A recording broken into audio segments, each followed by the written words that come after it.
Good morning प्यारे बच्चों। आज हम करेंगे वर्कशीट नंबर 35। सब्जेक्ट है सामाजिक विज्ञान में इतिहास, क्लास है 7th और डेट है 19 फरवरी। आज का हमारा टॉपिक है ईश्वर से अनुराग। आज हम अपने इस टॉपिक में सूफीवाद के बारे में पढ़ेंगे।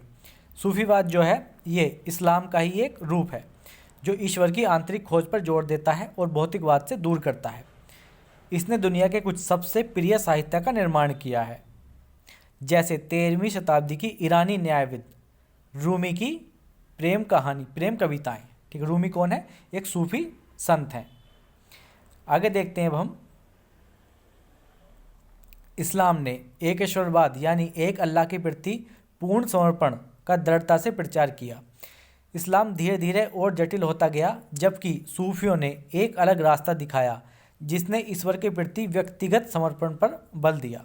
ठीक है, जो सूफी थे इन्होंने अलग एक जो ईश्वर के प्रति आस्था का अलग रास्ता दिखाया। ठीक है, इन्होंने ईश्वर के प्रति व्यक्तिगत समर्पण यानी आप खुद ईश्वर के व्यक्तिगत समर्पण के बल पर आप ईश्वर को प्राप्त कर सकते हो। ठीक है, इन्होंने इस तरह का रास्ता दिखाया। उसके बाद है सूफी लोगों ने मुस्लिम धार्मिक विद्वानों द्वारा निर्धारित विशद कर्मकांड और आचार संहिता का बहुत कुछ अस्वीकार किया। यानी जो मुस्लिम विद्वानों द्वारा जो कुछ कर्मकांड या फिर जो आचार संहिताएं बनाई गई थी उन्हें इन्होंने अस्वीकार कर दिया, जो सूफी संत थे इन्होंने। उसके बाद है वे ईश्वर के साथ ठीक उसी प्रकार जुड़े रहना चाहते थे जिस प्रकार एक प्रेमी दुनिया की परवाह किए बिना अपनी प्रियतम के साथ जुड़ा रहना चाहता है।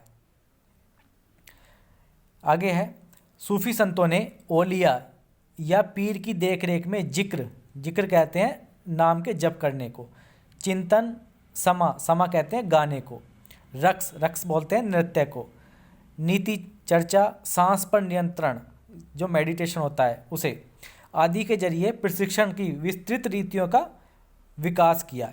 यह जो सूफी संत थे इनका जो तरीका था ईश्वर को प्राप्ति का वो कुछ ऐसे था: नाम का जप करना, चिंतन करना, गाना, ठीक है, रक्स यानी नृत्य करना, नीति चर्चा करना और सांस पर अपना नियंत्रण करना। उसके बाद है 11वीं शताब्दी से अनेक सूफी जन मध्य एशिया से आकर हिंदुस्तान में बसने लगे। 11वीं शताब्दी से, ठीक है, जब मुस्लिम आक्रमणकारी आए उस समय उनके साथ साथ आते थे। मध्य एशिया के महान सूफी संतों में गज़ाली, रूमी और सादी के नाम उल्लेखनीय है। आपको इनका ध्यान रखना है, नाम ध्यान रखना है। गज़ाली, रूमी और सादी ये कौन है? ये सूफी संत हैं मध्य एशिया के। फिर आगे है इसमें औलियाओं की एक लंबी परंपरा थी, जैसे अजमेर के ख्वाजा मोइनुद्दीन चिश्ती की दरगाह कहाँ है? अजमेर में है। फिर है दिल्ली के कुतुबुद्दीन बख्तियार काकी, पंजाब के बाबा फरीद, दिल्ली के ख्वाजा निजामुद्दीन औलिया और गुलबर्ग के बंदानवाज गिशुदराज। ठीक है, ये सारे कौन है? सूफी संत हैं औलियाओं की एक परंपरा है। उसके आगे है इस प्रकार सूफी उस्तादों की पीढ़ियों सिलसिलों का गठन हुआ। सिलसिला बोलते हैं संप्रदाय को या फिर परंपरा को। जो सूफी संप्रदाय या सूफी परंपरा होती है उसे सिलसिला बोलते हैं। ठीक है, इस तरीके से उनका गठन हुआ, जैसे कि दिए हुए हैं। इस तरीके से एक लंबी परंपरा के द्वारा इनका गठन हुआ, इन संप्रदायों का, इन परंपराओं का। प्रत्येक सिलसिला निर्देशों व धार्मिक क्रियाओं का थोड़ा अलग अलग तरीका अपनाती थी। जैसे जैसे परंपराएं या जैसे जैसे संप्रदाय आते थे वैसे वैसे उनके जो तरीके थे थोड़े बहुत चेंज हो जाते थे, बदल जाते थे। ये तो प्रकृति का नियम है, जैसे जैसे हम आगे बढ़ते रहते हैं हमारे आने वाली पीढ़ियाँ थोड़ा कुछ बदल जाती हैं, ऐसे इनमें भी होता रहता था। उसके बाद है सूफी संत अपने खानकाहों या खानगाह जो होते हैं ये सूफी संतों के निवास स्थान होते थे। ठीक है, दरगाह या निवास स्थान को क्या बोलते हैं? हम खानगाह बोलते हैं, जहाँ पर सूफी संत रहते थे। सूफी संत अपने खानगाहों में विशेष बैठकों का आयोजन किया करते थे। अक्सर लोग यह समझते थे कि सूफी औलियाओं के पास चमत्कारिक शक्तियाँ हैं। ठीक है, जहाँ लोगों को ऐसा लगता था कि वे सूफी संत हैं तो इनके पास कुछ चमत्कारी शक्तियाँ हैं, जिससे आम लोगों को बीमारियों और तकलीफों से छुटकारा मिल सकता है। लोगों को ऐसा लगता था भी ये साधु संत हैं, ठीक है, तो इनके पास शक्तियाँ हैं, जो हमारी बीमारियाँ हैं, तकलीफें हैं, इनसे ये छुटकारा दिला सकते हैं। सूफी संतों की दरगाह एक तीर्थ स्थल बन जाता था, इसीलिए जो सूफी संतों की दरगाह थी वो क्या थी? एक तीर्थ स्थल बन जाती थी। लोग किसी को कुछ भी बना सकते हैं, ये तो सब आप हम सबको पता ही है।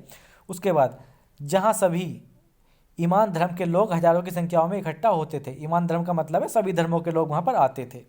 जरूरी नहीं है कि मुस्लिम ही आ रहे हों, सब धर्मों के लोग वहाँ पर आते थे अपनी अपनी बीमारियों तकलीफ़ों का छुटकारे के उद्देश्य से। वे आध्यात्मिक विषयों पर चर्चा करते थे। जो सूफी संत थे उन सब लोगों से आध्यात्मिक विषयों पर चर्चा किया करते थे।